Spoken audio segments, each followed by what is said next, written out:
Bom dia, irmãos. Eu não sei se eu já me referi a isso, mas já o verso 53 é uma fórmula do Evangelho de Mateus. Quantos se dão conta disso? Diz aí o verso 53, aconteceu que Jesus, concluindo estas parábolas, eu fiz aqui uma anotação na minha Bíblia, fim do terceiro sermão, verso 19:1. O Evangelho de Mateus contém 5 grandes sermões de Jesus. Então, se você pegar aqui, abrindo comigo, o capítulo 11 de Mateus, você vai ver aí como começa o capítulo. Aconteceu que, acabando Jesus de dar instruções, aí é o fim do segundo sermão. Você voltar mais um pouquinho no capítulo 7, verso 28 do capítulo 7, aconteceu que, concluindo Jesus esse discurso, aqui é o fim do primeiro sermão. Então, capítulo 7, verso 28, fim do primeiro sermão. O capítulo 11, verso 1, e aconteceu que, acabando Jesus de dar as instruções, fim do segundo sermão. Verso 53 aqui do capítulo 13, aconteceu que, reparem que é sempre a mesma chave, né? E o próximo é capítulo 19. E aconteceu que, concluindo Jesus esses discursos, é o fim do quarto sermão. E finalmente no capítulo 26, o verso 1. E aconteceu que, quando Jesus concluiu todos esses discursos, é o fim do quinto grande sermão, né? No caso ali é o sermão profético, chamado sermão profético, que nós conhecemos como o pequeno Apocalipse, ok? Então só um passant aqui. Então vamos lá, irmãos. Os versos 44 a 46 encontram-se nesses versos as parábolas do tesouro escondido e da pérola de grande valor. Então, da mesma forma que as parábolas do grão de mostarda e do fermento, essas parábolas aqui também formam um par. Há um elemento distintivo entre elas, né? É que o homem que cavava a terra, ele não procurava nenhum tesouro. Foi algo incidental, encontrou o tesouro sem esperar. Enquanto que o homem que encontrou a pérola de grande valor, ele dedicava a sua vida a procurar essas pérolas. Ou seja, não importa se o descobrimento foi algo inesperado ou se foi o resultado da busca de toda uma vida, a reação foi a mesma, que é sacrificar tudo quanto eles tinham para obter o tesouro que eles encontraram. E existem 2 pontos comuns nessa parábola. O primeiro é a alegria desse descobrimento, e o segundo é a disposição de abandonar tudo para tomar posse do tesouro. Existem alguns, só aqui a título de comentário mesmo, né? Existem alguns comentários, principalmente os pré-milenistas, os dispensacionalistas, né? E que eles afirmam que a palavra homem, nessa série de parábolas que nós encontramos aqui no capítulo 13, ela se refere a Cristo. E, de fato, pode realmente ter essa referência a Cristo. E se nós levarmos isso em conta, dizem esses comentaristas, essas parábolas teriam, então, segundo eles, significados muito diferentes. Por exemplo, o tesouro oculto no campo descreve, segundo um grupo desses comentaristas, a nação de Israel. Para outro grupo, seria a igreja. Então, para aqueles que dizem que é a nação de Israel, ou seja, o tesouro ou a pérola seria a nação de Israel, o significado seria o seguinte: Jesus veio para Israel, mas Israel rejeitou a Cristo, foi privado do seu valor e até hoje ele continua obscuro no seu aspecto externo com relação ao relacionamento de Israel com o reino do Messias, não é? Mas Cristo deu a sua vida, ou seja, tudo que ele tinha para comprar todo o campo, que seria o mundo.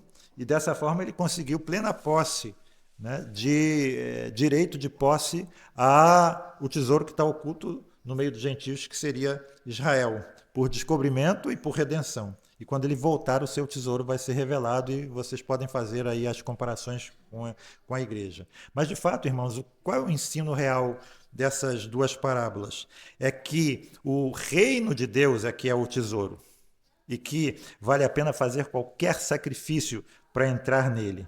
E o que significa entrar no reino? Ou, em outras palavras, estar no reino, ou, em outras palavras ainda, fazer parte dele. Entrar no reino significa crer, aceitar e fazer a vontade de Deus. Ou seja, quer dizer que vale a pena fazer qualquer sacrifício para que a gente faça realmente a vontade de Deus. Reparem que, de repente, tal como o homem aqui que encontrou o tesouro, o reino pode ter sido revelado a alguns de nós quando nós não o buscávamos. Mas quando ele nos foi revelado, nós vimos o significado dele, entendemos o significado dele e compreendemos que para obter o reino nós temos que abandonar alguns dos objetivos que provavelmente nós valorizávamos muito, abandonar certos hábitos difíceis de serem abandonados. Significa também a aceitação de uma disciplina e de uma negação de si mesmo, né? Em outras palavras, significa tomar a cada dia a nossa cruz para seguir a Cristo. Mas o que as parábolas dizem é que vale a pena fazer tudo isso para cumprir a vontade de Jesus. Verso 44, alguns detalhes aí com relação à parábola do tesouro. Irmãos, naquela época era realmente uma coisa comum as pessoas enterrarem os seus bens. Os comentários dizem isso, né? E a gente vê, por exemplo, na parábola dos talentos, o servo inútil enterrando o seu talento para não perdê-lo, né? Mateus capítulo 25. E é interessante também que esse costume continua a ser praticado, não talvez enterrando o tesouro no chão, mas talvez deixando embaixo do colchão. Né? Ou então, como temos aquele político famoso, alugando um apartamento inteiro só para guardar as malas de dinheiro que ele recebia. Né? Então, isso é uma coisa.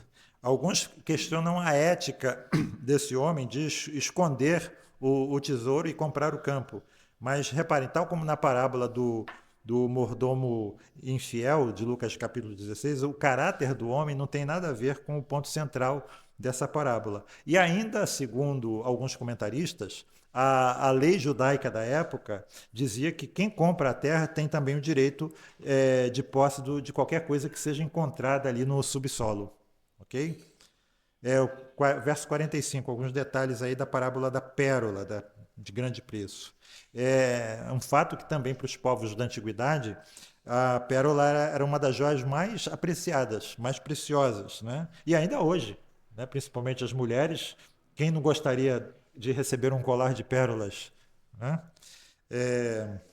Então a lição aqui é que o reino de Deus é a coisa mais bela do mundo, mais bonita do mundo. Isso quer dizer que fazer a vontade de Deus não é algo triste, não é algo penoso, não é algo incômodo, é algo bonito. Para além da disciplina, para além do sacrifício, para além da negação de si mesmo, para além da cruz, existe um tipo de beleza que nós não vamos encontrar em nenhum outro lugar. E também só existe uma maneira de termos verdadeira paz no coração, alegria na mente e beleza na vida, que é estar debaixo da perfeita vontade de Deus, aceitando-a e cumprindo-a na nossa própria vida. Também, irmãos, é muito interessante, muito sugestivo lembrar aqui que, embora só exista uma pérola que seja realmente de grande valor, existem outras pérolas valiosas. Existem muitas coisas boas no mundo, muitas coisas onde nós podemos encontrar beleza e valor. Nós podemos encontrar isso na arte, na música, na literatura, mas a beleza suprema se encontra em estarmos debaixo da vontade de Deus, aceitá-la para a nossa vida e cumpri-la. Mas isso não significa que nós vamos desprezar as outras coisas. Elas também são pérolas, mas a pérola suprema é sempre o reino de Deus, né? Então, mais uma vez, nós ficamos com a mesma verdade. Seja o que for, né? Seja como for, digamos assim, que tenhamos descoberto esse país além do rio, como diz a música, né? O reino, seja como for que ele nos tenha sido apresentado, quer através de uma busca, quer incidentalmente, não existe a menor dúvida de que realmente vale a pena fazer qualquer sacrifício para que a gente entre nele, para que sejamos cidadãos do reino.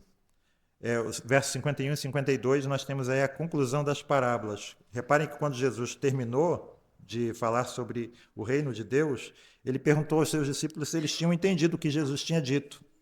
E eles respondem sim.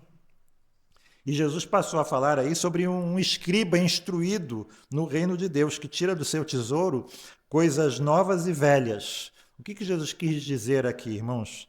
Eu vou resumir o que Jesus quis dizer numa frase. Vocês podem entender, porque vocês têm uma herança importante, que é o ensino da lei e dos profetas. Então, um judeu, naquela época que cria em Jesus, ele tinha passado uma vida inteira dedicada ao estudo da lei. Então, com esse pano de fundo, com esse conhecimento, ele podia ter, né, uma compreensão de muitas coisas que Jesus estava dizendo. Mas reparem que depois que Jesus o instrui, ele passa a conhecer não só as coisas que ele conhecia antes, mas também coisas que ele jamais havia percebido. Novas para ele, mas que estavam lá, mas ele não tinha visto, não tinha conseguido. E o conhecimento que ele tinha antes é iluminado, esclarecido e ampliado por aquilo que ele aprende de Jesus. Então, quando o antigo conhecimento passa a ser visto sob esta nova luz, o que se sabia antes se transforma num tesouro muito maior do que havia sido. Todos nós, irmãos, também nos aproximamos de Jesus com algum conhecimento prévio, né? Com alguma capacidade adquirida. E Jesus não pretende que nós abandonemos essas coisas, né? Existe muita gente que acredita que quando nós nos convertemos a Cristo, nós devemos abandonar todas as coisas e nos concentrar somente naquilo que eles denominam o aspecto religioso da vida. Mas um estudante não precisa abandonar os seus estudos quando se converte, né? Um homem de negócios não precisa abandonar as suas ocupações. O estudante deve submeter seu conhecimento a Cristo. O homem de negócios deve administrar os seus negócios como um cristão. Um artista não precisa abandonar a sua arte, mas empregar a sua arte de maneira cristã. Um desportista não tem que abandonar o esporte, mas conduzir-se nele como um cristão. Em outras palavras, Jesus não veio esvaziar a nossa vida, mas enchê-la. Não veio empobrecer a nossa vida, mas enriquecê-la. E aqui nós vemos Jesus dizendo aos homens que não abandonem os seus tesouros, mas que os empreguem de uma nova maneira à luz do conhecimento que ele nos deu. E, finalmente, aí os versos 53 a 58, nós temos a rejeição de Jesus. Interessante aqui, puxando um pouquinho brasa para a nossa sardinha, né? Nas sinagogas não havia um pastor para pregar. O presidente da sinagoga podia pedir a qualquer homem presente que pregasse, que fizesse uso da palavra. Inclusive ao visitantes, como nós vemos frequentemente no livro de Atos. Mas quando a palavra foi concedida a Jesus na sinagoga de Nazaré, onde ele tinha passado a sua vida, o que Jesus encontrou foi hostilidade e incredulidade. Eles não queriam ouvir a Jesus porque eles, segundo o texto, conheciam seu pai, a sua mãe, os seus irmãos, as suas irmãs, sabiam que ele era um carpinteiro que tinha vivido entre eles e eles tinham visto Jesus crescer. E eles não podiam acreditar que alguém que viveu entre eles podia falar da forma como Jesus falava. O povo de Nazaré ergueu uma barreira que tornou impossível que Jesus exercesse qualquer influência sobre eles. E a lição aqui é que nós não devemos julgar ninguém apressadamente, descaridosamente. Nós devemos julgar criteriosamente. O apóstolo Paulo diz à igreja de Corinto: não há nenhum entre vocês que possa julgar as demandas que se apresentam entre vocês. Precisamos, às vezes, exercer essa capacidade de julgamento. Mas reparem, o julgamento apressado e descaridoso que Nazaré fez sobre Jesus é algo que nós não devemos fazer. Mais de uma mensagem já foi rejeitada, não porque ela era uma má mensagem, mas porque a mentalidade das pessoas estava tão cheia de preconceitos contra o mensageiro que a mensagem não teve nenhuma oportunidade de prosperar. Quando nós nos reunimos para adorar a Deus e ouvir as palavras de Deus, nós devemos fazer isso com uma expectativa ansiosa de que Deus nos fale, pensando menos no homem que fala e mais no Espírito que fala por meio do homem. Que Deus nos abençoe. Amém.